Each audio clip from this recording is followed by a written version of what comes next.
Well, good evening, folks. This is your Superintendent Aaron Johnson, and welcome to our second Community Connections. And here with you tonight with some of our administrators. We had planned for this night to focus on safety and security around the district and some of the improvements and efforts we're making to just keep our students and staff safe.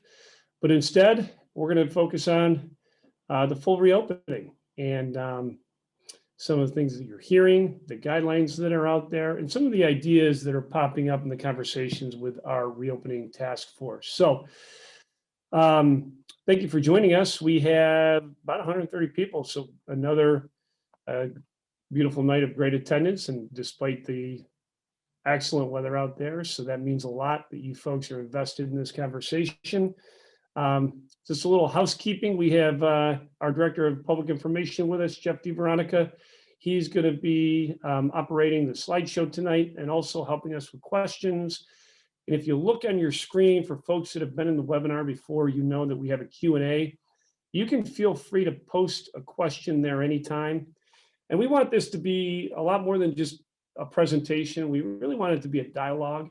But to do that, we just need you to raise your hand, which is one of the icons on the bottom. And Jeff will help us to identify those folks. He'll bring you up on the video.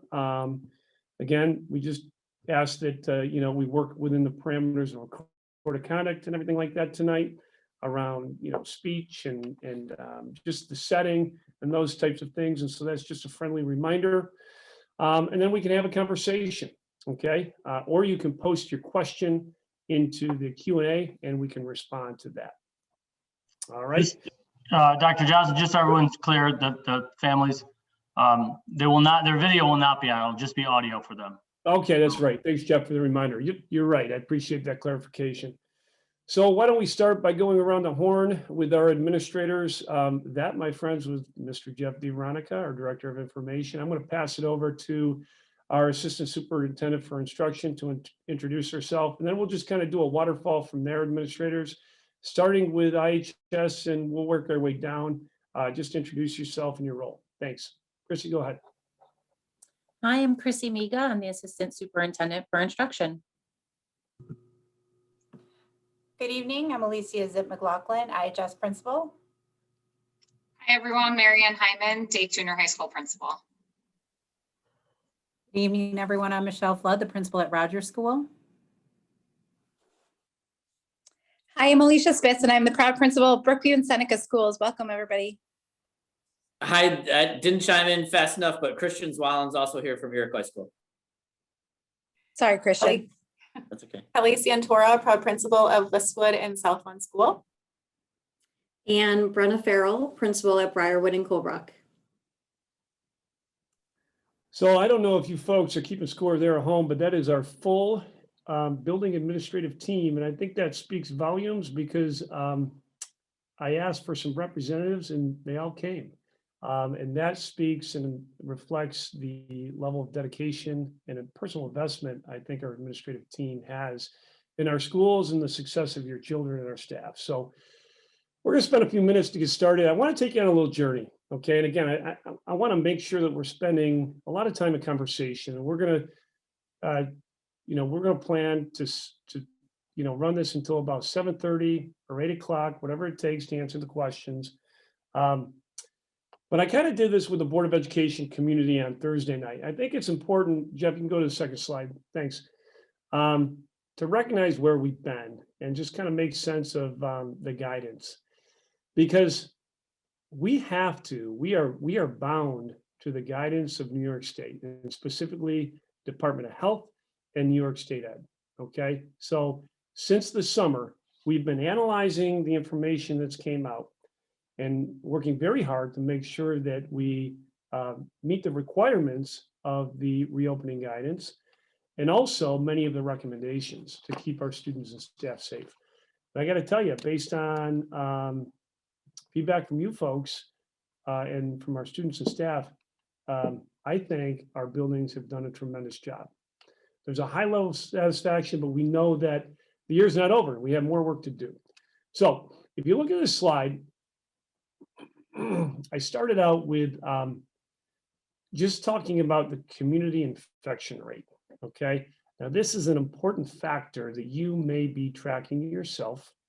And there's some websites and trackers online. But I'm going to circle back to this because this is one of the key parameters. If the state does make a move to the most recent CDC guidance, this will be the determining factor for us to fall into different zones.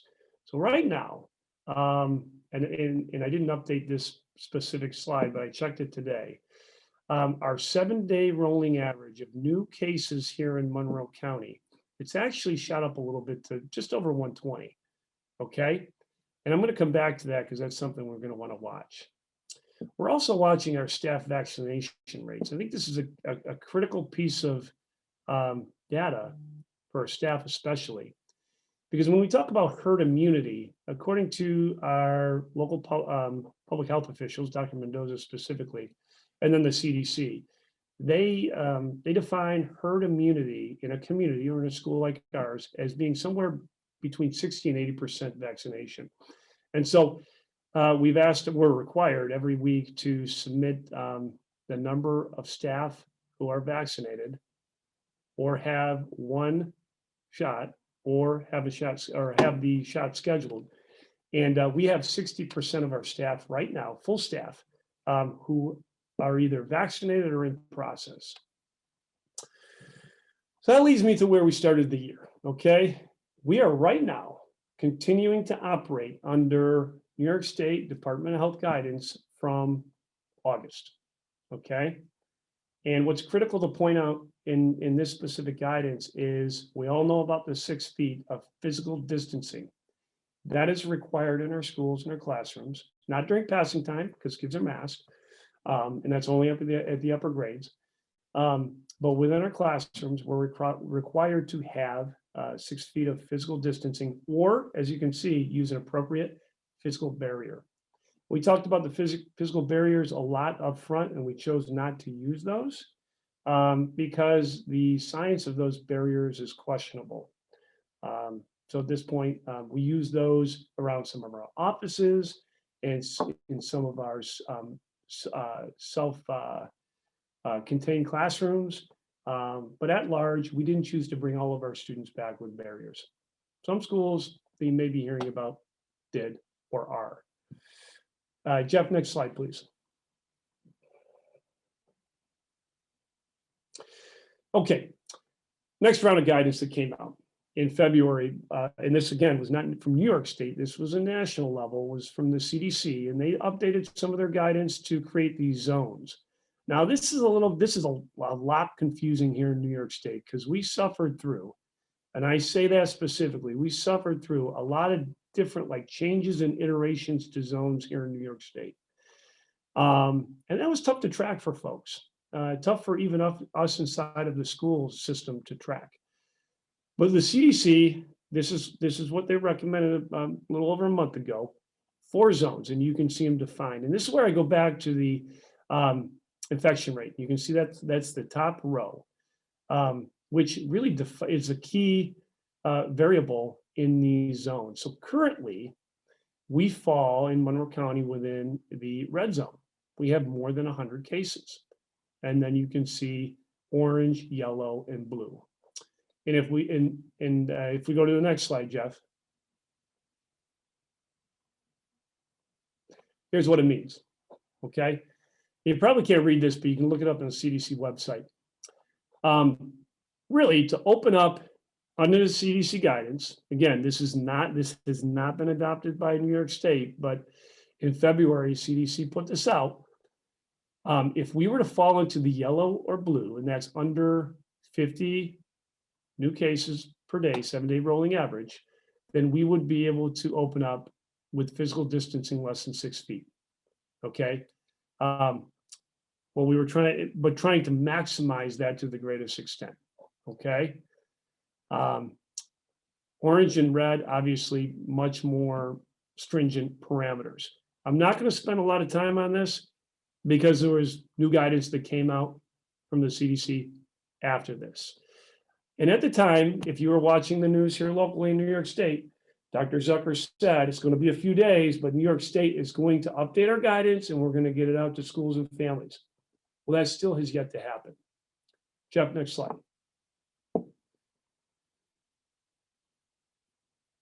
Yep, there you go. Next slide. Thanks, Jeff. So a little over a week ago, we got the latest update from the CDC, and this really, I think it was encouraging news, but also sent us right back into kind of a tailspin with trying to figure out what's what. And I like this. Again, there's a complete layout on the CDC guide website, but this was from one of our professional organizations that kind of summarized the guidance. And you can see it clarified or actually added more specificity for the elementary school levels, okay? It now defines that we can bring students back. It's safe to bring students back according to the research that they've done and their recommendation with 6 feet of distancing in any of the zones, but cohorts are recommended. And by nature, in our elementary schools, kids are in cohorts.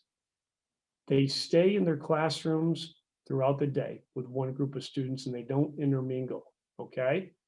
Now for the middle and high school, so that means if this guidance was accepted by the CDC now, or excuse me, by the New York State DOH now, this is something that we could consider, okay, right now, based on our zone. If you go to middle and high school, and I'll work from the red up, because we're currently in the red, it requires us to be with 6 feet of distancing unless we can cohort in those schools, which is our junior high school and our high school, in which case we could safely have students at 3 feet.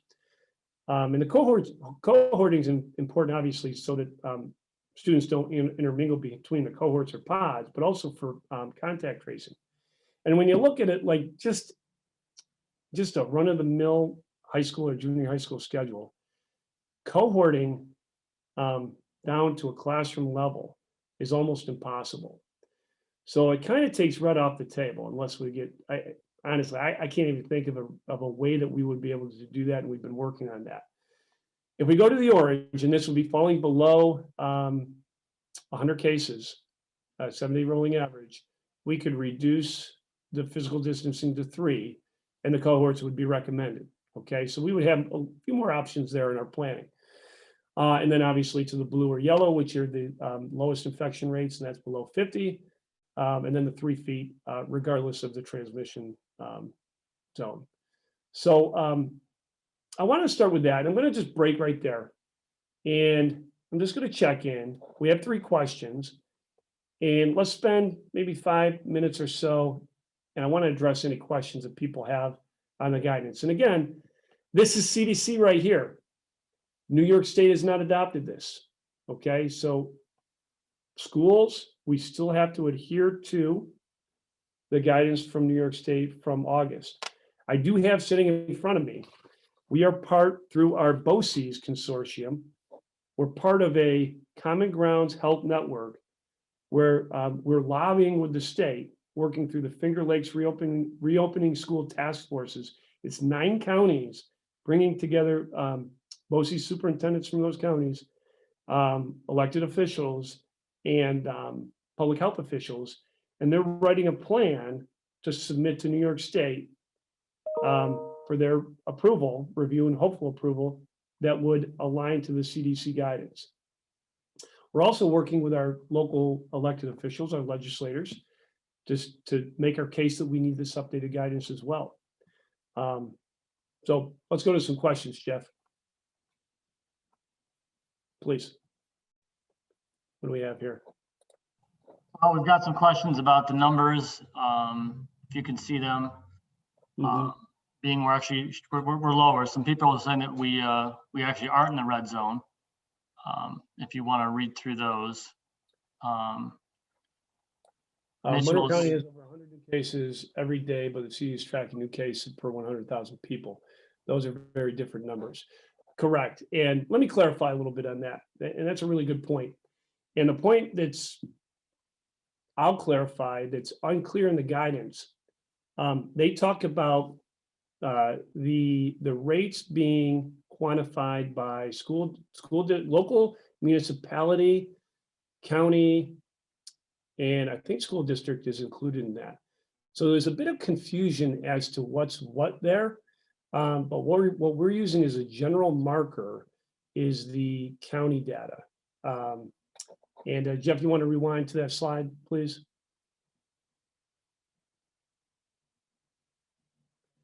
One more, please.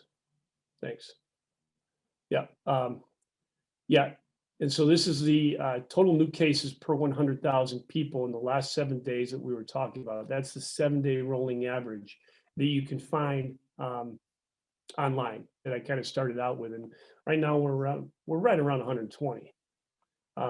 So we are greater than 100 cases, 7-day rolling average per day. And we would need to fall below that to go into the orange zone. So I hope I clarified that as best I could.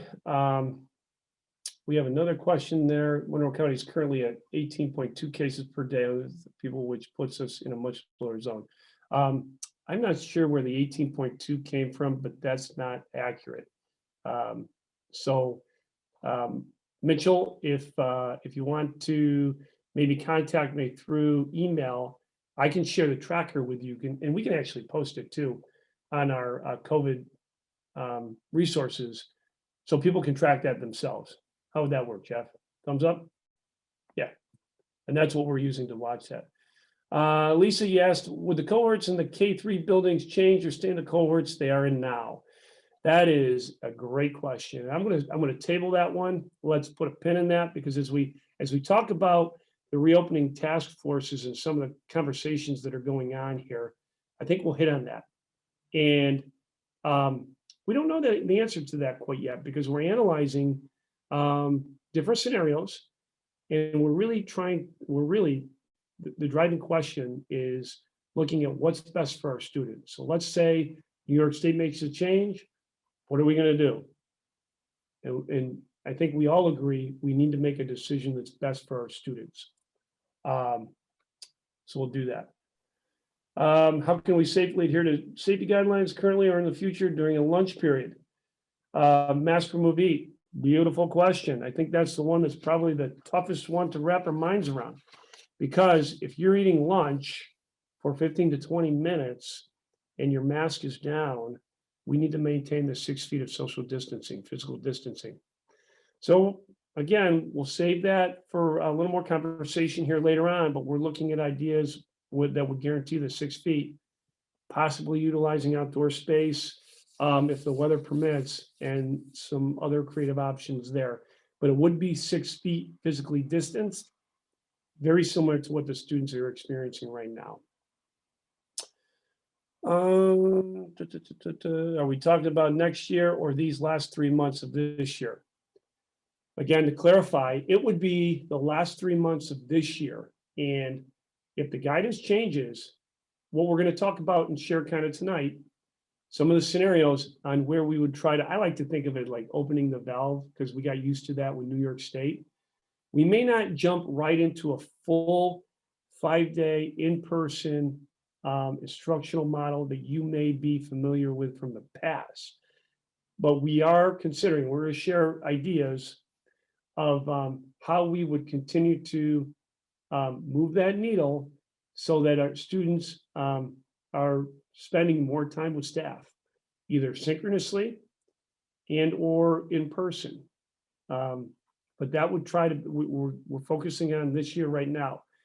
In the fall, based on the vaccination rate of staff in the community and some of the trials that are going on right now out there with U of R, it's highly likely that we're going to be back full in person in the fall. But right now we're focusing on the last 3 months. What about potential increases? Bingo, Kate, you hit it. That is a huge one. And I talked with Dr. Mendoza today with the superintendents. He brought that up. It's hard to say this next week how it's going to impact those infection rates, right? If there's a lot of travel, a lot of social gatherings over break, we could see that number go up. And an important thing to remember here with that guidance, if New York State moves to that CDC, we have to be flexible, because if the ratings, if the zone designation goes down, but then spikes, we have to react to that, right? And so where that is most challenging is at the junior high school and high school. Or students, over spring break could kind of be away from one another and we could see the infection rates drop, but we really got to watch that one.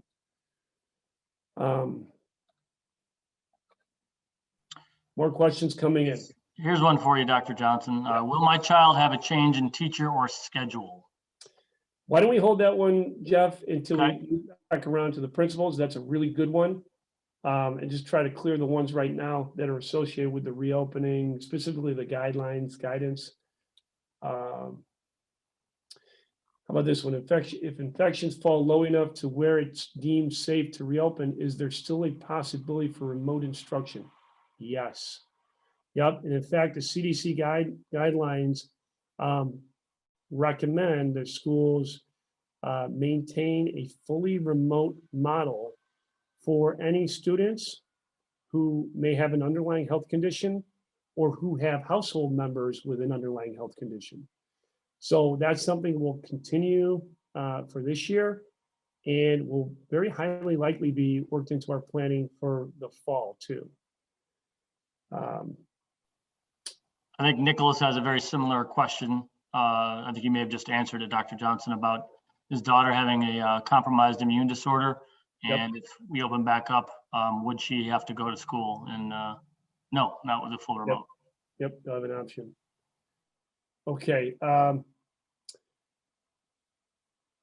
So why don't we transition right now, because I feel like I've been talking a lot, and why don't I pass the mic over to Chrissy? And Chrissy, why don't you take us through some of the work of the task force, and then we'll kind of work our way to the building principles and sharing some of the ideas that are surfacing from that planning.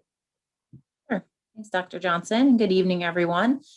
And Jeff, if you can click to the first slide that talks about the reopening task force. I just want to begin first by sharing just a brief overview of potentially of the task force and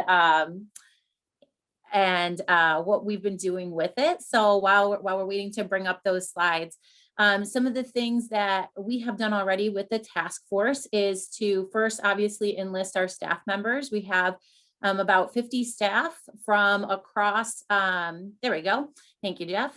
We have 50 staff from across all of our buildings, including leadership, teaching, student services, general ed teachers, special education teachers. So we just have a gamut of representation.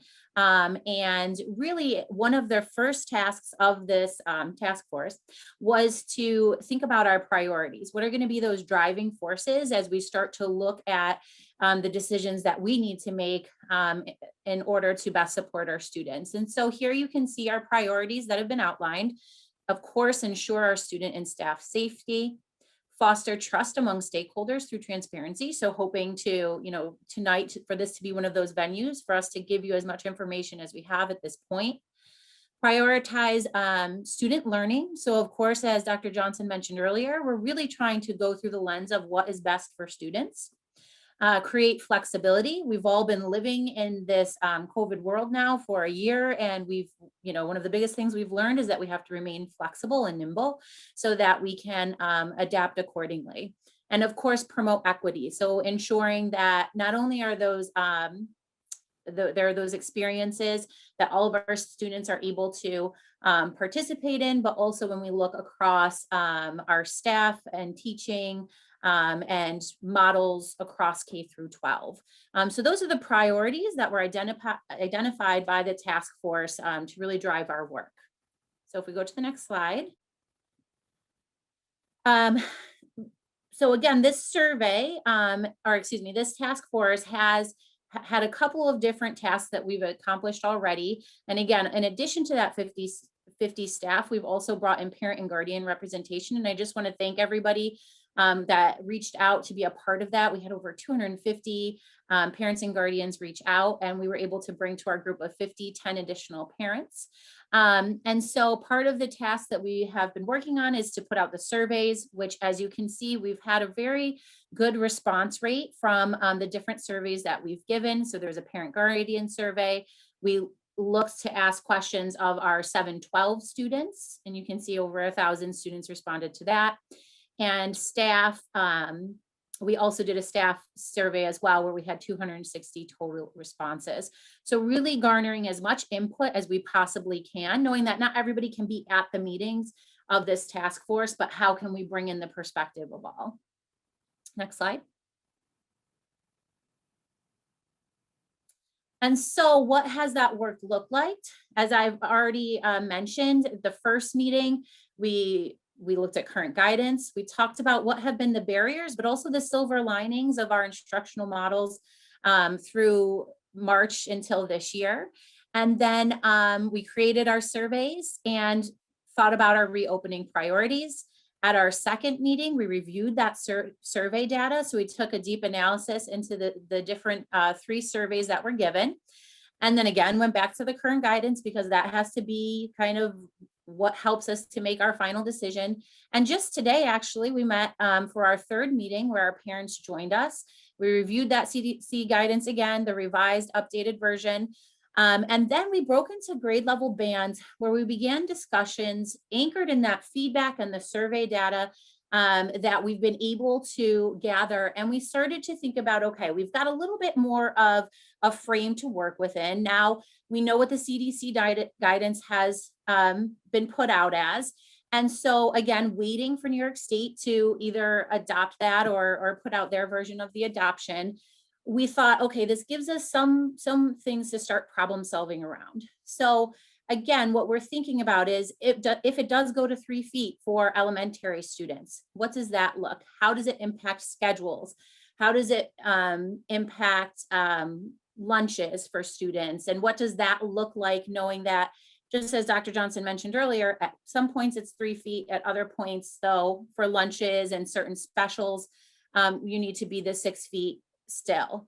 And so also thinking about what are those different learning models, because sometimes it's not just about how can you bring back a day or bring back students in different ways. It's also how can you leverage your different synchronous and asynchronous learning models to look differently. And so with that end goal of really supporting students and being able to make some strong instructional decisions for them, those are the things that we started to talk about today. So we started to just look at some of these various models, not obviously having that answer at this point, and starting to poke holes in it, say, here are concerns, but here are benefits of the different models and the different scenarios as well.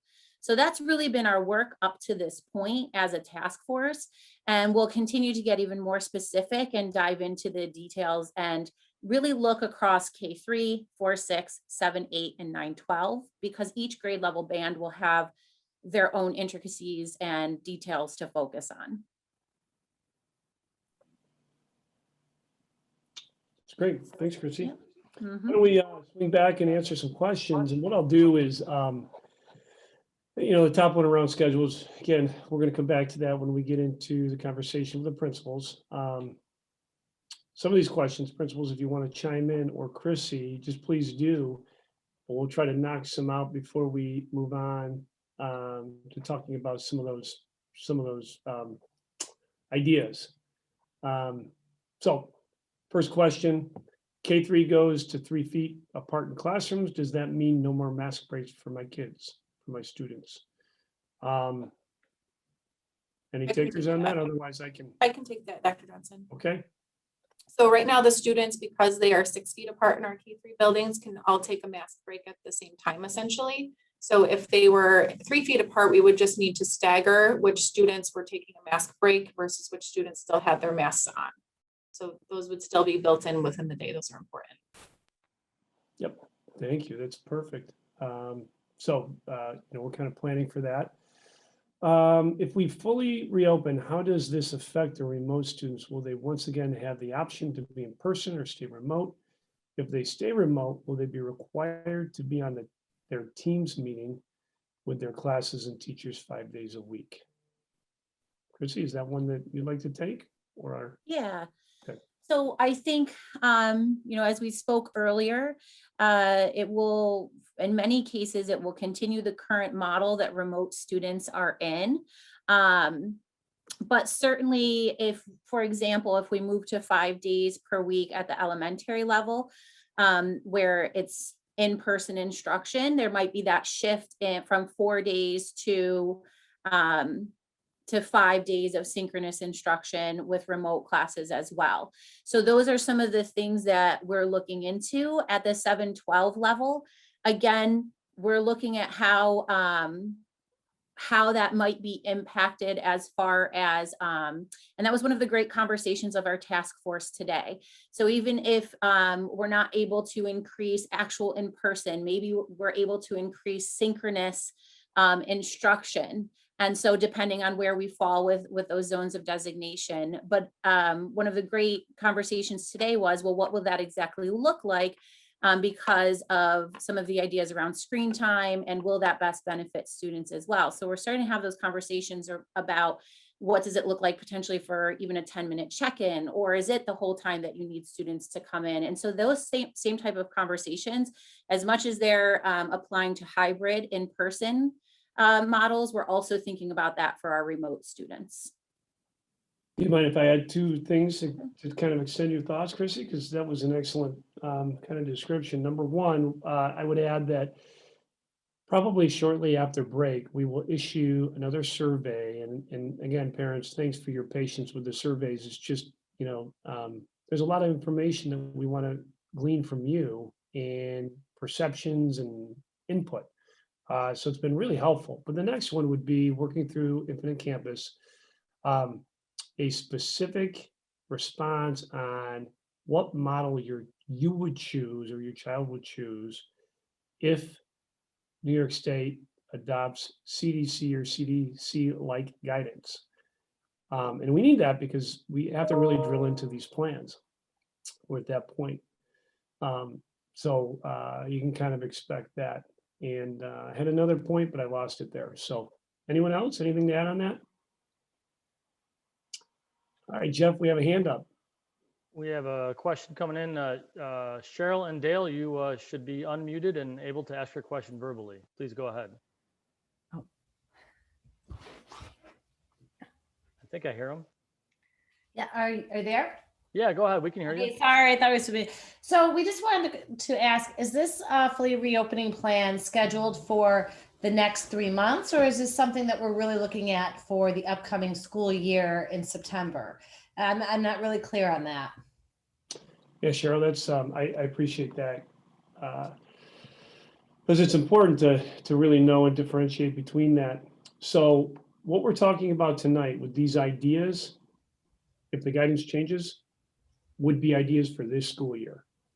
And when we think about the school year, we've talked with staff and with the parents that are involved on what would be a good backstop, like what would be an appropriate time to make a shift. And that would be right around the change from the third to the fourth quarter. So we're thinking if the guidance changes, we would most likely plan for changes in our model around April 19th or thereabouts. Now, if the guidance doesn't change this year or changes late, if it's delayed, but does change a little later on, we'll have to make a decision as to what's the point of no return, right? So if we don't have word from New York State here in a timely manner, but it comes at a later point, is it still worth, I guess, the disruptions, discontinuity, some of these things that we're getting into when we talk about these changes, for us to still implement them before the end of the year. For next year, right now we're focused on a full reopening, most likely with fully remote options for families based on the criteria described, with more information coming out at a later date on that. So right now we're just kind of focused on the next 3 months. Did that help? Did that clarify, Cheryl? Somewhat, thank you. So my concern is, I know that in the questionnaire that went out to the students, there was One regarding whether or not it would be disruptive with a change in teachers or scheduling, which would be the least stressful, something to that effect. I think that any changes in scheduling as it's currently been in place and teachers would be very concerning. And again, you're looking at the social emotional aspect for the students, and particularly those that might be fully remote, and how they would address the change in scheduling teachers, and also going back with their concerns, particularly with the numbers. Though they are not rising as they did in the past, they are still plateaued, and we are still in the middle of a pandemic. So I understand with vaccinations, our students are still not fully vaccinated. And how would that work with, I guess in regard to stress levels of students who have been remote and those who are still going 2 days a week in that model, and then fully thrusting them into the full days, 4 days? How is that going to be handled? Yeah, you're spot on. Well, I can't give you a definitive answer on that right at this moment. That is what we're working on in the task force. And this is probably the best time to pivot to our principals to share a little bit more of those conversations and some of the ideas, and then we'll come back to the questions. So, when I say that figuring out what is best for our students from now until the end of the year, that is like our essential question. And we have to continue to force ourselves to anchor back to that. And the things that you're describing, those have to be taken into account. And that's why we asked that. We want to make sure people are going in to the decision with us with their eyes wide open. Because depending on the level, especially at the upper grades, there will be disruptions if we just bring all of our students back 5 days. There's going to be implications to scheduling, which we can talk about. There'll be, there's going to be additional stress for some students, and parents, have reached out to me about that. And so what we're really focused on is kind of taking all that in, distilling it down, kind of, executing a decision-making process, and then really having some really clear rationale as to why one decision is better than the other based on what's best for students.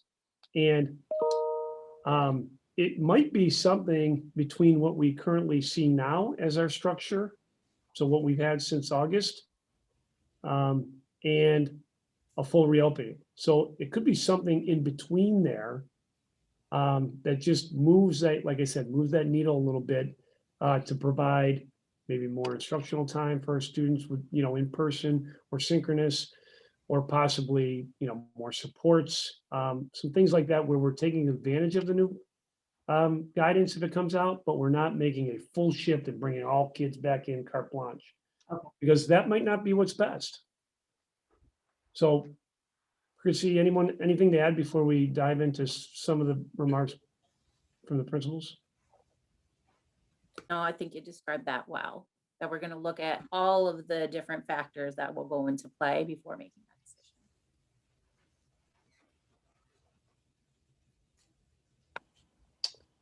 Cheryl, anything to add? I think that's it. Thank you so much. I appreciate it. Yeah, thanks for coming tonight. Why don't we start out with the elementary and work our way up? Does that sound fair? K3? So I'm going to turn it right over to Chrissy and the K3 principals, and let's talk a little bit about the conversations that are going on, and what you're looking at, maybe some ideas. Talk us through that, please. Yeah, so just, our initial thoughts today, even at our reopening task force, centered around really looking at that change in 3 feet and what that could mean for K3. And, because we have a model in which students have been all year 4 days of in-person instruction, that really would be one of the bigger changes that we could make to that model. And so we're starting to carefully analyze what would that look like then. So we're taking our group through at the K3 level.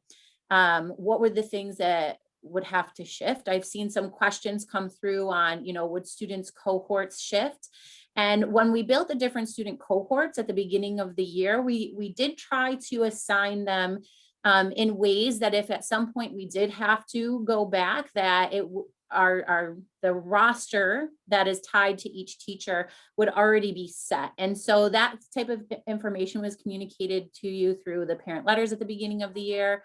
And so when we talk about if the cohorts were collapsing, they would be primarily into those from the 3 at the lower levels that they were broken into at each grade level, into the 2 classrooms that were really identified at the beginning, that right now are being shared typically by a teacher, 2 teachers and a TA.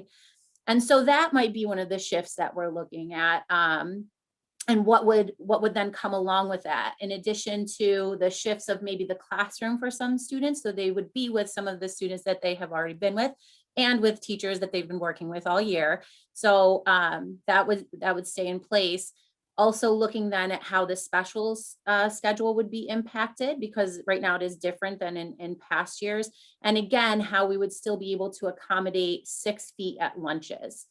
So what would that look like? So those are some of the questions we're starting to think about at the K-3 level. And it's really about that 5th day versus we already are in person 4 days, and our students have benefited from that greatly. So any of the K-3 principals want to jump on? Yeah, so our lens was really what Dr. Johnson started with, would be, thinking about our students, what would be the biggest benefit for them. And we started to, like as Mika said, we're already in school 4 days a week. So how could we leverage that? If we switch to 3 feet, how could we leverage that to really impact students in a positive way? And the team that was comprised of a bunch of parents that were both either in-person hybrid parents and also remote parents, along with different staff members, whether they be classroom teachers or special area teachers, started to really brainstorm what would be the strengths of having that opportunity to have 3 feet. What were some of the challenges that would come out of that? And then what are some other pieces to really consider if we were to start making changes to any part of the student's schedule, whether it be the full 5 days or even their intricacies of recess and lunch and specials and those pieces. So some of the strengths were the opportunity for a student to be with a classroom teacher the whole day versus part of the time they're with a TA, they might be with this teacher, and they might be with this teacher. They would have a consistent teacher throughout the day.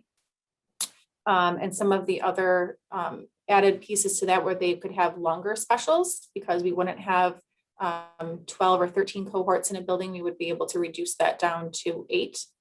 And we could also utilize those spaces because we did spread out so much in our buildings and are using our APRs and our libraries and our art and music rooms. Those could be repurposed in a way where students could now use the APR as a gym. They could start checking out books from the library and using those original spaces for their intended purpose. And then we started thinking about challenges. I know a lot of looking at the chats in here about disrupting the students' schedules and what they're currently experiencing are also some challenges to consider if we were to move to 3 feet. Brenna or Alicia, anything to add? I could keep talking. So I think I would just add that, as we consider these different options and scenarios, we're of course looking at them through the student lens, but we're also thinking about them through the lens of our hybrid learner and through the lens of the remote learner as well, and the kind of impact that it would have. So when Kelly talks about the need for this task force to really think about the strengths of potentially moving to a 5-day opening and some of the challenges and considerations, most of those challenges and considerations are rooted really from that student perspective, and also thinking about how many of our remote learners would want to return to in-person instruction, but also thinking about how collapsing sections could really provide for more access to a typical school day that students are used to.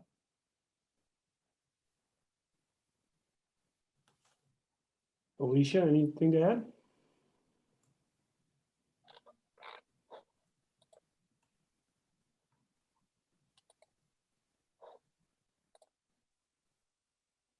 I just see, Dr. Johnson, a couple questions particularly to the K3 level. So one of them being, could a shift to 5 days per week happen regardless of New York State adopting the new 3-foot guidance? No, we need to wait for there to be any guidance from New York State. As Dr. Johnson mentioned, right now, the guidance we have from New York State is 6 feet. So even though the CDC has released information and updated guidance, we have to make sure that that comes actually through New York State before we could even consider any sort of move. Another question, also, would we lose our co-teacher or TA who has been with us the entire year forming the same relationships with students? So this is a very specific question to the teacher assistants that are, I believe, working with the K3 and 4-6. And no, those TAs and teachers assistants that have been working with cohorts of students will continue to do so. And so, you know, that no matter what the scenario, we would continue that.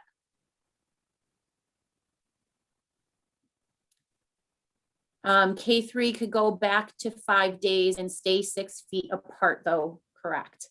So that is not correct. We could not go to 5 days when we are 6 feet apart. Otherwise, we would have done that from the beginning. And so with being 6 feet apart, it changes just some of the different components of our schedule, which is why we had to move there in the first place. So no, at 6 feet apart, we cannot move to 5 days. Yeah, Chrissy, just to expand on that, I mean, the structure that we build at K3 for 4 days maximizes all the space and maintains the 6 feet of physical distancing on those 4 days. And we're not able to do the 5th day because, again, we get into some of the logistics around how we have to supervise students based on the fact that we have to maintain that 6 feet. So because we have to maintain that, it doesn't allow us the time to be able to open up on that 5th day, like Chrissy said, or we would have done that. So I just want to clarify for folks and make sure that you caught this at the K3. So really what the principals described and Chrissy is, you know, we got the current state. One possible move could be to working within those 4 days, or maybe collapsing some of the sections, and rather than having 3 classes per grade level in many of the buildings, going to 2, thereby increasing the contact time with the teacher of record while maintaining those TAs. That would yield more time for specials and some other benefits. Or a second option that they're investigating is opening up the full 5 days, which would be more disruptive. And we're just weighing out, you know, some of the cost benefits of that, if we're allowed to do that. Another component to our Wednesdays, because we have that additional third cohort in most circumstances where there is a TA involved, that Wednesday, our teachers and our teacher assistant in that grade level collaborate on how instruction will be delivered on those other 4 days. So that's really the only time that those three staff members are able to come together and plan to make sure that instruction is cohesive for the students as they're moving through those 3 different areas. Kelly, I'm glad you mentioned that because that's a great point. Everything we're talking about tonight requires incredible input from our staff, and they have been amazing. But every time we make a shift, just like the students, they have to settle in, they have to adjust their plans, you know, their roadmap for the year, and kind of adapt and adjust. And so we have to be mindful of that as well, because all of these things impact the quality of instruction that's happening in our classrooms. And so you can see how challenging this decision is, how many different dynamics there are involved, and just trying to weigh everything out and figuring out what is best for our students. Quality instruction, mental health, social emotional welfare, and those types of things, and physical safety. I do want to, Patrick's been very patient. He's had his hand up for a while, Jeff. Can we get to Patrick, please? Patrick, you should be good to go, sir. Oh, hi, thank you. Can you hear me? We can. Oh, I only raised my hand because I had put a question in the Q&A earlier, and if you answered it sorry if I missed it, but when you were talking about the infection rate and had us in the red zone, was that for the district or the town or the county? Because I didn't think Monroe County was still in a red zone. Patrick, that's the confusion, right? Because we got kind of used to New York State's definition of a red zone. And if you remember back to Thanksgiving, that's really where we were watching very closely the New York State zones. And then they just kind of dissolved, and they didn't really hold anyone accountable for those zones going through the holidays. And now here we are on the other side, Patrick, and it's hard, but what we all have to do is kind of dismiss the New York State definitions of the zones. And now we're looking to hopefully accept the CDC's newly defined definitions of 4 zones versus 3. So it's a little confusing. And then to further complicate it, New York State hasn't adopted CDC's recommendation yet. So we're looking at that, trying to plan ahead, but that is something that has yet to be adopted. So right now, you are correct. We are not in a zone. We're, as New York State defined them, they dissolved that. We're not currently in a zone, but we're still mandated to operate underneath their guidance from August. What we're doing is projecting to the CDC guidance that most recently came out and trying to figure out if we adopt that, what zone would we fall into? And right now we would fall into the red. Hope that helped. Okay, no, they're very helpful. Thank you. Yep. Okay, why don't we move to the middle school principals, 4-6. So that's Michelle and Christian. I'm going to turn it over to you guys and Chrissy, and you guys just, if you would, walk us through the conversations that you folks are having with, as far as planning forward. I would say it's a very similar conversation. Again, 4-6 being at the 4-day in-person model already. But I think some different intricacies, just given that as parents in the district, you already know that we departmentalize at the 5-6 level. So that has some different layers than potentially at the K3. And so working through those pieces in addition to some of the things that were mentioned at K3. So I'll turn it over to Michelle and Christian to add a little more. Thanks, Chrissy. And really where the statement you made in the beginning, we are a very similar structure to the K3. So a lot of the answers they gave will be applied to us regarding bringing students back who may be interested. That changes things for us. So those who have been waiting patiently, if that we can go from the 6 feet to 3 feet and have more room for children, that would be a benefit of this in bringing those children back into the building to be with their in-person classmates. And as Chrissy just started mentioning the departmentalized setting, I think I speak for Christian and myself that our goal would be to keep the children with the teachers that they have, regardless whether we have to merge 3 cohorts into 2. But we would do our best and keep them with the teachers that they have been familiar with and the teachers who know them best and their learning. And that's something we are committed to regardless of whatever change might occur. Yeah, the only thing I would add is just, I guess for parents and families who are participating in the webinar tonight, but might not be part of that smaller group that's on the task force, just that some of the same thoughts and comments and questions that you're raising tonight are the same ones that are coming up again and again in those discussions. A desire for consistency, a desire to have a plan that's least disruptive for our students' current routines and relationships. And then, we're certainly, there's a lot of talk about logistics, but I think more than anything, same things that are being echoed tonight, a concern for the whole child, for their health and safety, their social and emotional development, and also their academic progress.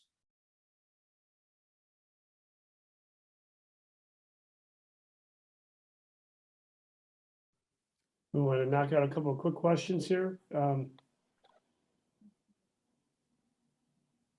about this one? Does the task force include a fair number of virtual student parents? Yeah, so we were very careful when selecting, because we had such a huge number of responses from our community, and selecting a wide variety of perspectives to be on the committee. So I think Ms. Santora mentioned earlier, we definitely have remote parent representation as well as hybrid in-person representation, grade level band representation, as well as we did look for, as from some of the responses of the questions on the survey, we looked for multiple viewpoints, parents that and guardians that were very comfortable reopening at any time, parents or guardians that wanted to reopen in the fall, and then those that are not in support of any type of reopening at this point because of vaccinations guidelines. So we really looked at all of those different options that we gave on the survey for there to be a kind of an equal representation across. So again, thank you to all those that were interested. It allowed us to have that really great representation. Thanks, Chrissy. Next question, and I'll direct this to one of the K-6 principals, and this will hold true for the secondary as well. We flagged this a while back. Will my child have a change in teacher or schedule? You guys want to address that now, please? Hi, is my volume working this time? Perfect, I apologize. My microphone had gone off before, so I do apologize. There is a chance, yes, that your child's teacher would change, especially if they're currently working within a teaching assistant as their homeroom teacher. We really will try to, whenever possible, go ahead and put students into classrooms with their teachers of record, as Mrs. Miga was stating earlier. Having said that, the children will not miss that connection or that relationship with the teacher that they have been building since the beginning of the school year, because it is really important to continue to maintain that culture and community. So we'll make sure that there are opportunities for our teaching assistants to continue to work with our students at the K-6 level throughout their days. So their teacher of record most likely will not change, right? Correct. It stays Correct. consistent, but the students, because the way we had to divide them up to make sure that we had the 6 foot physical distancing, some of them have been placed with a teacher's assistant or another teacher, right?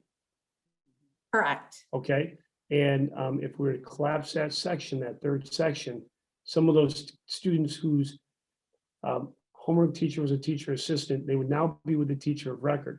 But they've had interaction with that teacher of record, right, on a daily basis. Throughout the day, they've had multiple interactions with that teacher of record throughout the day because they're on a rotating cycle. So it would not be a new face for the students by any means. There's quite a bit of interaction between the teacher of record and all of the students within a cohort of in a grade level. So quote unquote, their teacher would not change, but their homeroom adult. Yes, teacher, that might be the the second only adult in the room may change. correct. Yeah. Okay. And Christian, Michelle, anything you want to add to that? That would be the same for us, that that teacher assistant who's been such an integral part of us opening, covering that third cohort, that role would change. And as Dr. Johnson mentioned earlier, we would keep the connection. It just may not be as often throughout the day. But they would still see that person because they've all developed wonderful supportive relationships. So we'd want to keep that connection. The cohort of children could shift a little bit as we merge classes. So they might meet some new classmates or some people they were in class with last year as we shift from 3 groups to 2 groups covering a teacher. So that's a potential change. I couldn't answer the question yet. I don't think about schedules changing, not knowing numbers yet. And how we would, I could see where lunches might have to shift a little bit. That's an important piece where now we're eating in those classrooms because they are 6 feet apart. If we shift down to 3, we might have to make some adjustments where they go to a larger space, which could drive a schedule change. The hope would not be to do that, but there is the potential of that. But again, I want to stress that they would keep those 2 teachers of records, or 1 teacher of record that they are working with. That would be consistent for sure in our building. Yes, and I would just echo all that for Iroquois. So what I want to do now, I want to make a statement, and administrators, please chime in on this. And then what we'll do is we'll shift to 712. And you guys can start right out with, the question around the schedules and the teachers, and then dive right into some of the things that you're talking about. And that'll leave us about 15 to 20 minutes to just tackle some of the outstanding questions. But what I want to mention, kind of wrapped up inside of all of this, we have support services for students with disabilities, okay? For students who have had different interventions during the year, our English language learners. So all of these students here, part of this conversation that's happening is we've built and instituted supports, many of them mandatory supports, for our students with disabilities, our English language learners, for some of our students who have been in need of interventions. And we've scheduled those within our current structure. And we're being very, very mindful of that, because those, like all students, we want to make sure that we minimize disruptions. We want to make sure that we are providing an adequate level of service and support, but also meeting the requirements for service and support, because those are ones that we are legally required to provide.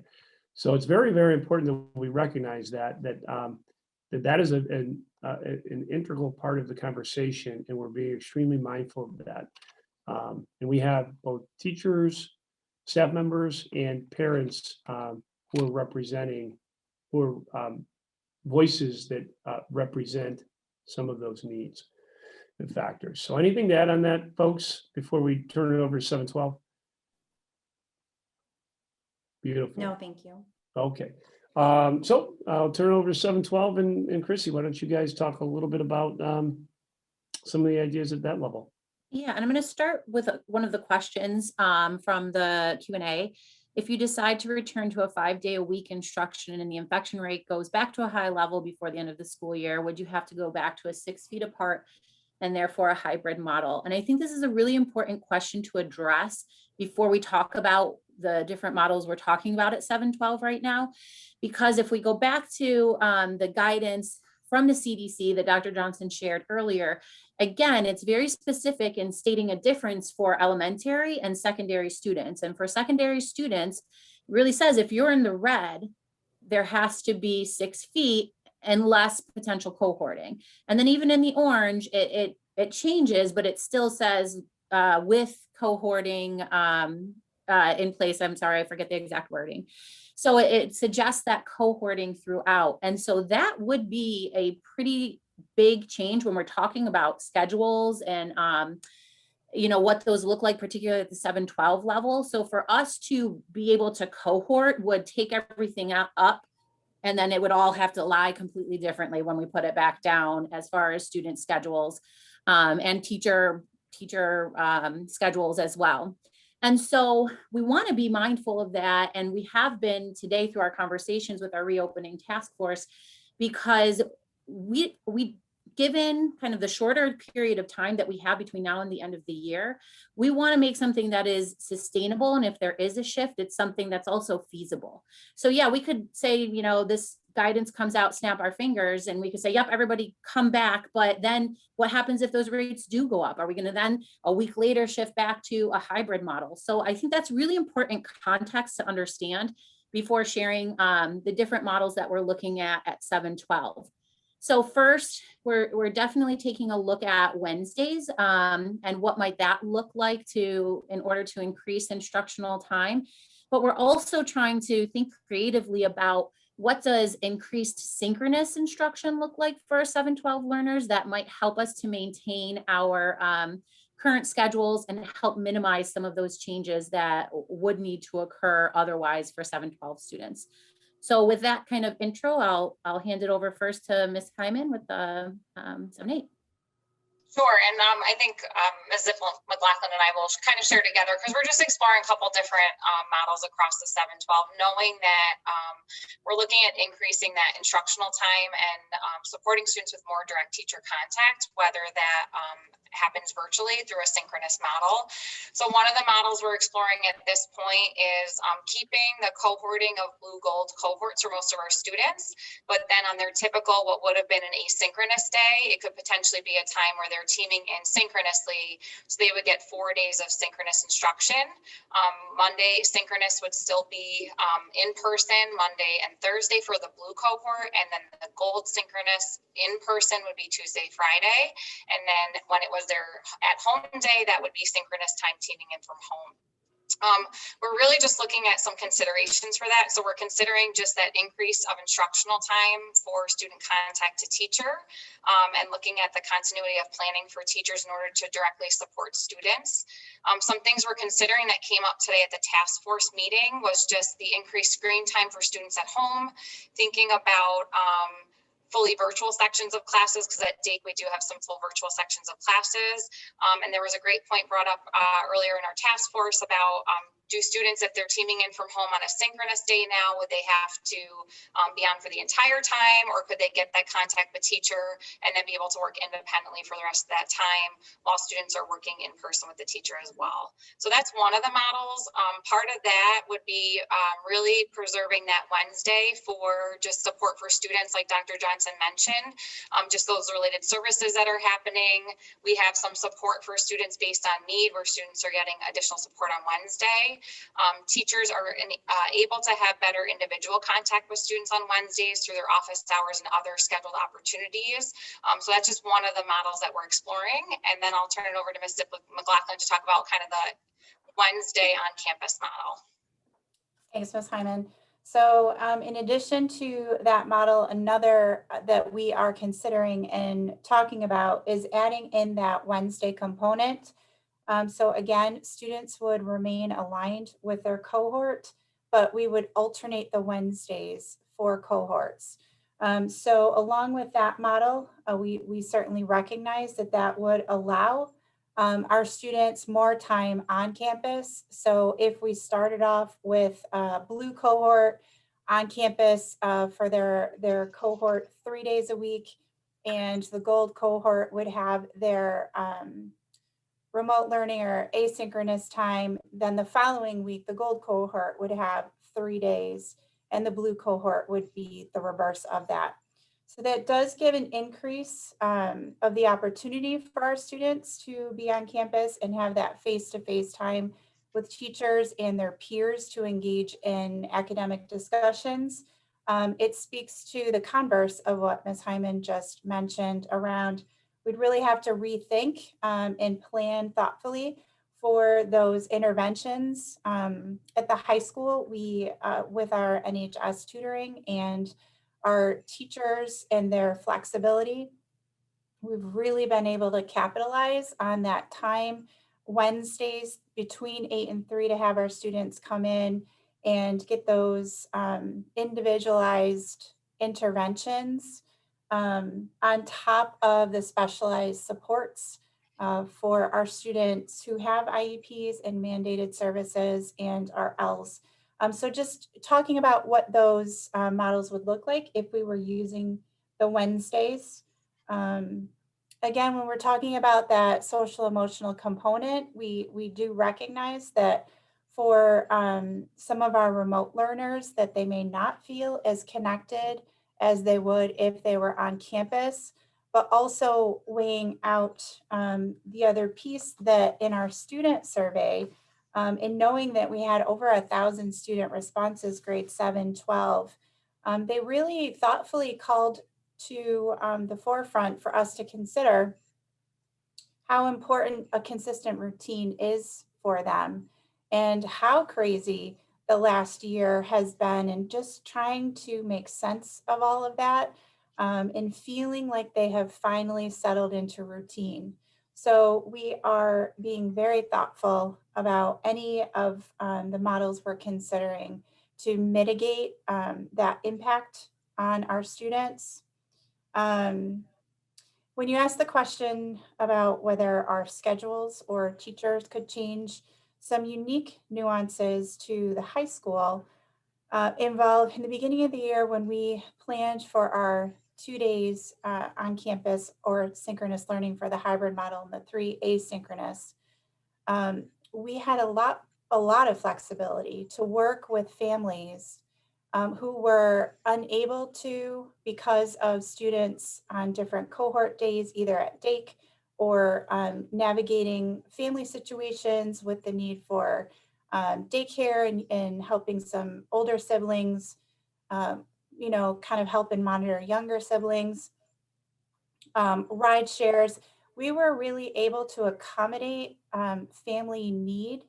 And because of that flexibility with that hybrid model, it did create some imbalanced sections for us at the high school. So we would have to look at how to balance several of the classes. And if needed, that would cause some choices to families to think about schedule changes and the classroom culture, those relationships that our students and teachers have worked so hard this year to build. So again, carefully considering the impact of all of that on any model we choose and trying to mitigate those as best we can. One additional piece I just want to make sure I highlight for our EMCC families. Again, with this hybrid model and working closely with BOCES across the county, we have been able to increase the opportunity for our students because they are attending opposite days at EMCC than they are for their hybrid classes at IHS. And so looking at ways to continue to maximize those experiences for our students while maintaining the breadth of their instructional program and safety in mind.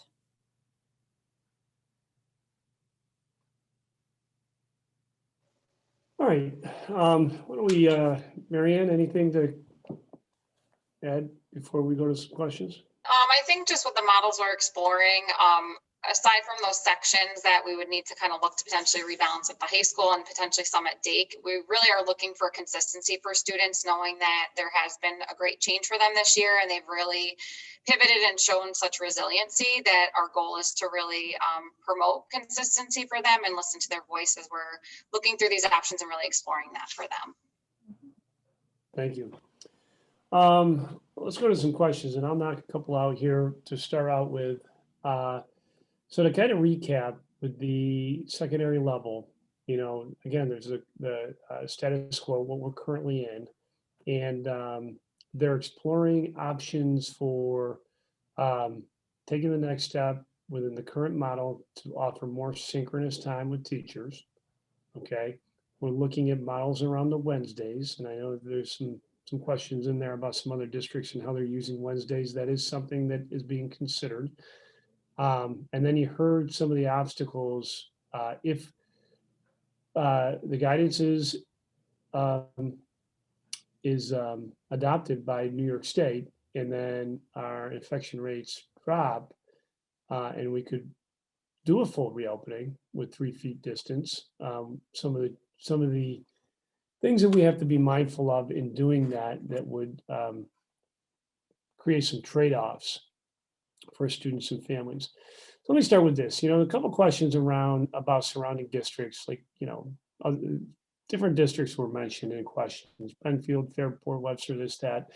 And, you know, what I want to stress is every district is very different, you know, and we all have a different starting place. So when you hear these announcements from area districts, I encourage you to really drill into what they're doing. Some of them, especially the elementary grades, they're moving their models up to where we currently are. So, and again, I applaud our administrators, our staff, and our families. You know, the work that we did in August has really been outstanding and driven the success of the year. So almost, I mean, there's very, very few other districts that start out 4 days a week like we did. And so districts are moving themselves to those 4 days now. The other piece is, you know, districts are putting out there, we're moving to back to full in person. But if you read the fine print and you listen to that carefully, nobody can do this until we have the approval to do so. Okay, so it's all with this caveat that the New York State has to update their guidance that would allow for this. Our rates would have to fall into a zone that would allow that, especially at the secondary level, because we have to guarantee these cohorts or the cohorting. And then everyone is sinking their teeth into the challenges of how movement will affect all of these other factors when Christian mentioned the whole child. So how's it going to impact the continuity? You know, how's it going to impact the quality, social, emotional, health, our ability to support their mental health and all of these things. And so we're digging into that.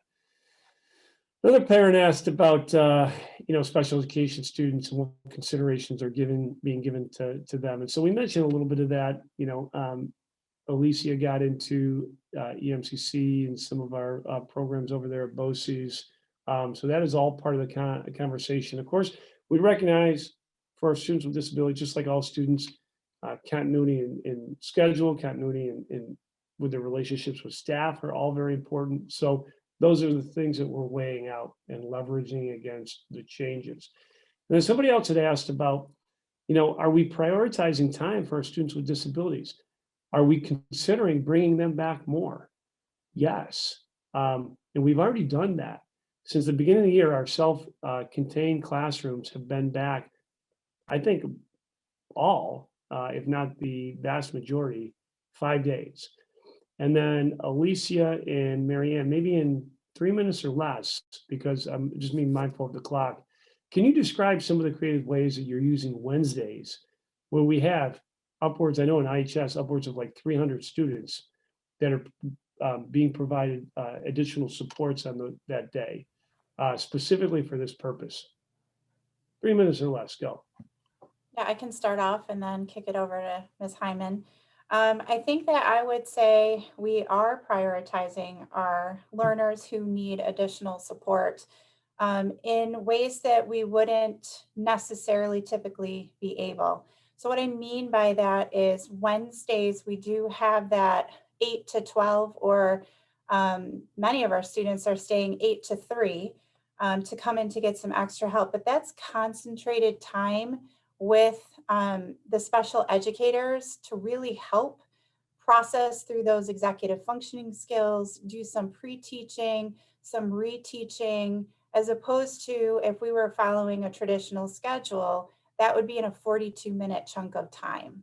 So it really is giving a deeper amount of focus for our students and our teachers to work together. In addition to that, on the Wednesdays, because our teachers do have office hours and know that our hub for tutoring is in the library, several of them are working directly with families and emails with the parents or the student directly, and either during their scheduled time on Wednesdays or after, they're inviting them to their rooms to do an extra dose of check-in or just time to sit in the room in case the student had a question about something. Similar for our ELs, they are also coming in and having that, again, that concentrated 3-hour block of time that's just protected to address their instructional needs and at an individual level. The 300 students approximately that Dr. Johnson was referencing, it's really kudos again to our National Honor Society students. They pitched this idea of a student-run tutoring opportunity as part of their community service, and with very little need to rely on administrators or adults in the building. They really have just checked in with some guidance to make sure that we were offering a safe opportunity. The feedback from the students taking advantage of that are just saying how great it is to have a peer to engage in and to learn from and to just hear something explained in a different way. So that is open to any student, regardless of programming or ability. They can take advantage of that opportunity. I would say the best way, if you have questions or you have an interest, is reach out to your school counselor and they will help you get that set up. Ms. Hyman? Yep, and I can just add for Dake. So our special education programs are coming in on Wednesdays at varying degrees of support based on program needs. And I think as we look to these models that we're exploring to consider, are there even ways to further support if we do end up going 4-day synchronous, and what might that look like for those students that may need additional support? We also, like IHS, are having some support on Wednesdays on a smaller scale. So we have some opportunities for students to come in person based on our instructional support team meetings that occur through teachers as we do individual and group problem solving around just providing student support. So we have some limited space for that, but there is opportunity for students to get some support. And then while they're on campus, they can team into office hours. And if they are unable to come onto campus, office hours and individual teacher connection is always an option for students on Wednesdays as well. Thanks, ladies. So what we heard was that, we have some supports available and interventions that are happening for both students with disabilities and students who are not classified.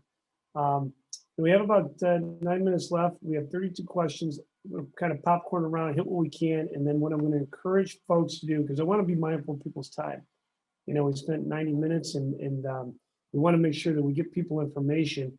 So if you didn't have your specific question answered, and what I would ask you to do is just either email myself, Jeff DeVeronica, and he can distribute the questions to the appropriate person, or your child's building principal, and we'll get you an answer. But let's see what we can knock out here in the next 9 minutes.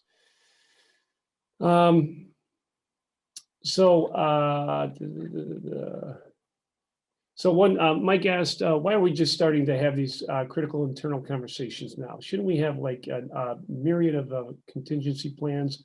And here's my response to that, Mike. Up until the latest CDC guidance, New York State hadn't made any moves, okay? So what we're doing now, and that guidance came out on the 18th, right? And yes, these conversations began with the first volley of CDC guidance in February. That's when we launched the task force and we started gathering some of that perception data from families, staff, and students. So we've been working on this since the CDC guidance came out, and efficiency of efforts, we continue to do that. And we shared tonight some of those ideas. Another person asked, like, when would this happen? Okay, so I mentioned the fourth quarter. When would we know? That's another great question. As soon as we can. As soon as we know, you will know. And so the first change that will prompt that is the change from New York State, okay? And from that, we will give you notice. Right now, we're telling families, we're telling staff that we are planning for a change around the turn of the quarter, fourth quarter. So around April 19th. But we have to get information from New York State first. If that information doesn't come, and we aren't able to make any of these adjustments at that point, then we'll have to put our heads together and figure out if we would still make changes between now and the end of the year. And again, we'll continue to communicate that. They're just,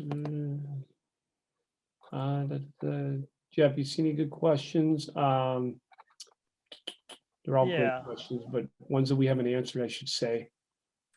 So there's a bunch of questions about either opting for hybrid or remote. Yeah, that's a great. Fully. And we will be, as a district, once we just are able to have other options, we'll be asking again, do you want your child to come to full in person, or would you like to switch to the remote option? So we'll ask again once we have those other plans in place. Here's a quick one for you, Dr. Johnson. Can I just add to that though, first, Jeff? Sure. That's going to be part of that, the next round of surveys that we send out, where we will ask parents,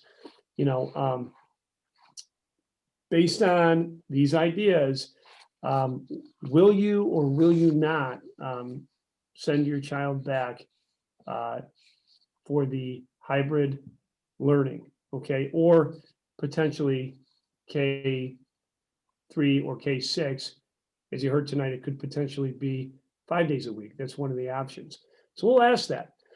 Now, if we don't make a move, another question was, will there be an option if we don't change our structure for students to change their learning model? And the answer to that is no. We were pretty clear at the end of the second quarter, the first semester, that we were going to offer one more round of changes. And then that would be, again, for continuity for both the staff and for the students, because every time a new student comes into the classroom, it changes the culture and climate of the classroom, that we wanted some consistency there. Now, at the upper grades, it's a little more fluid, so we've been able to accommodate those requests. But if we don't have a significant change in the guidance, how we're handling that is going to be kind of status quo. Jeff, go ahead. Quick Sorry, question Jeff. about Dr. Mendoza's role in approving Q4 plans. Does the county or Dr. Mendoza have to approve any plans to go back? No, and yeah, that's kind of been a point of confusion.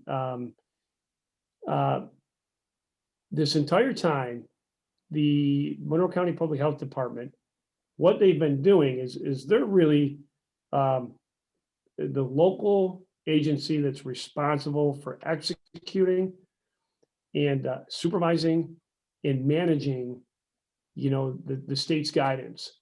And so everything that they've done and all of the updates that they put out have really been working from the Monroe or from the New York State guidance. So they're not able to issue anything new. They're not able to adopt the CDC guidance at this point. It's really got to come from New York State.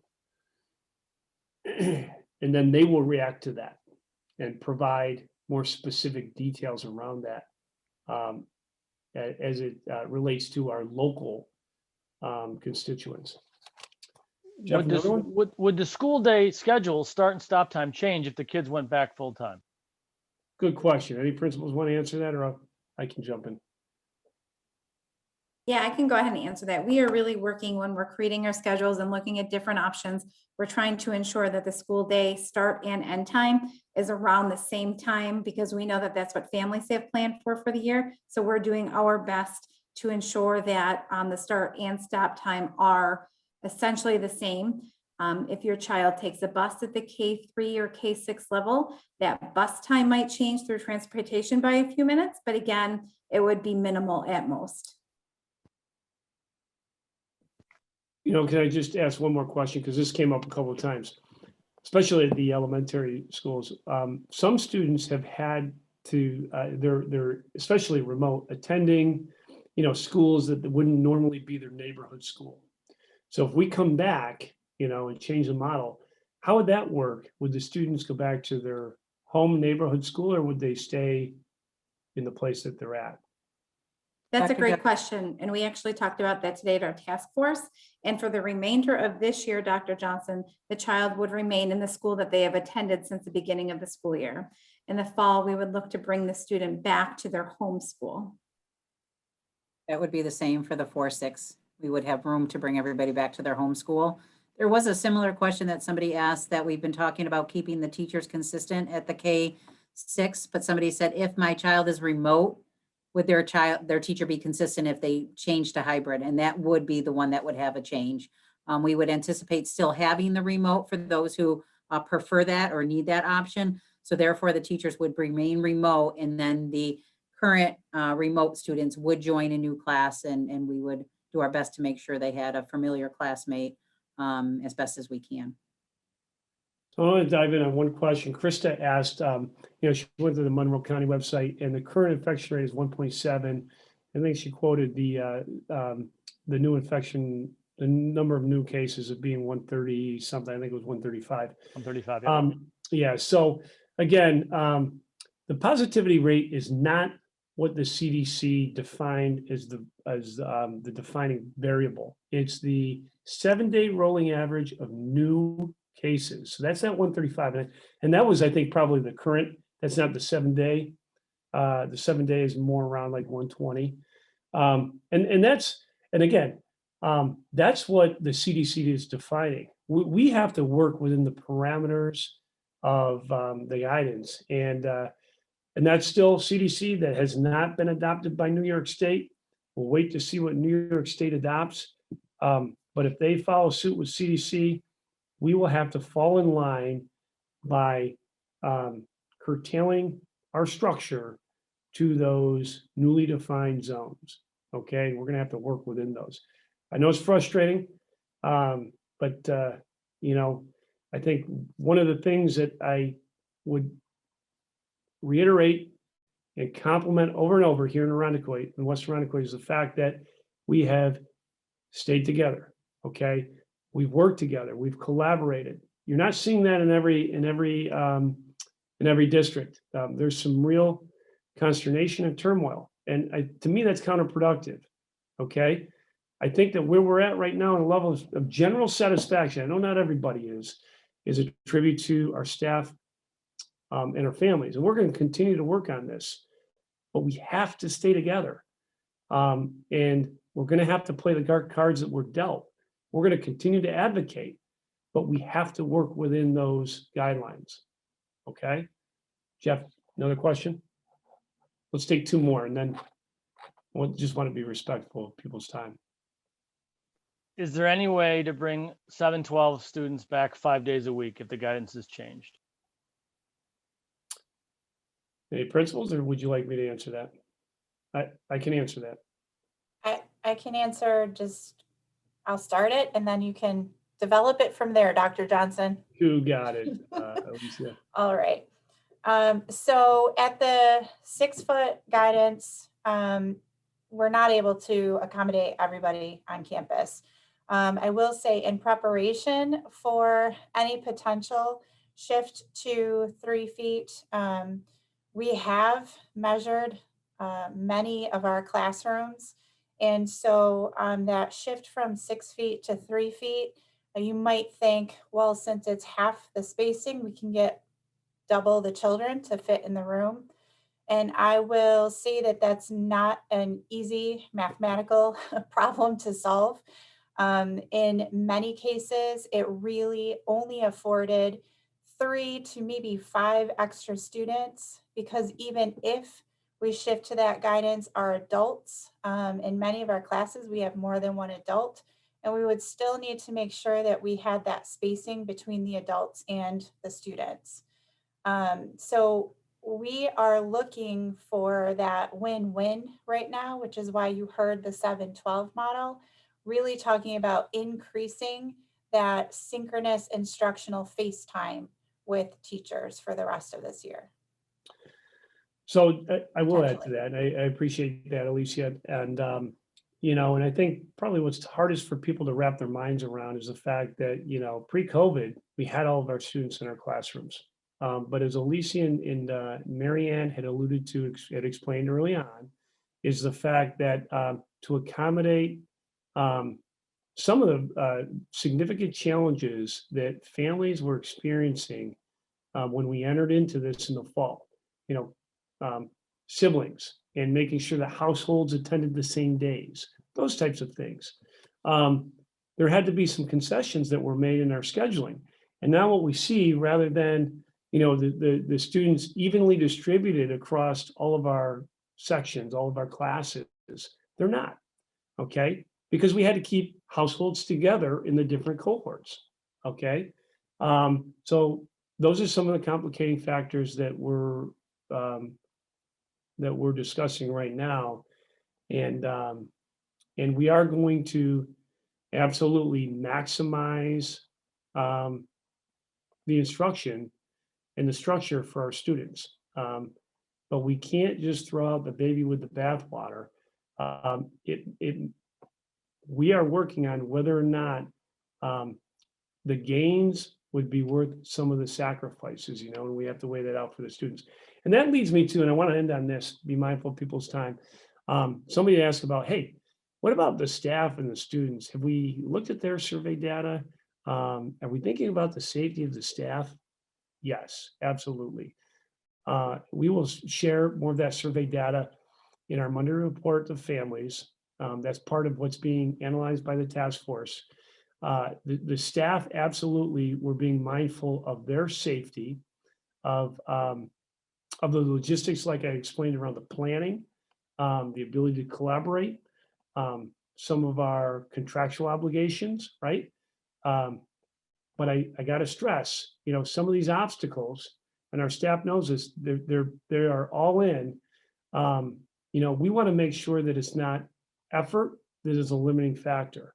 We're not going to set limitations on our ability to maximize our structure because it's going to take more work.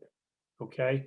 But we're going to work within, the confines of our contracts and our structures and things like that.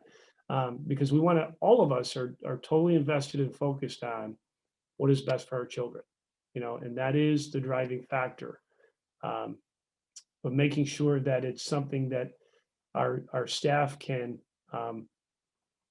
lift and can manage is absolutely critical. And the fact that it does not put them in an unsafe situation. So I just wanted to share that. Okay, on that, a lot of questions left. Well, actually just 6, we cleared a lot.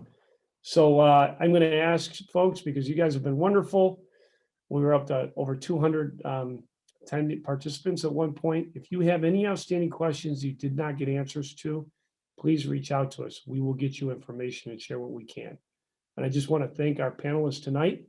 You guys were outstanding, giving your time and yourselves to share what we can and to just provide a little inside look into the conversations that are happening and kind of forecast perhaps some of the options that could flush out here. And we'll stay the course because we have to first for our children. Okay, we're going to do what it takes. So with that, we'll sign off for the night. Thank you, everybody. Any last final comments? We will post this, Dr. Johnson, on our YouTube channel tomorrow. So in case you have friends or family that want to watch it again or hear it for themselves, they can certainly dial it up tomorrow on YouTube. Excellent. Great job, everybody. Thank you again for all the work that's going into this. You guys have a great night. Thank you.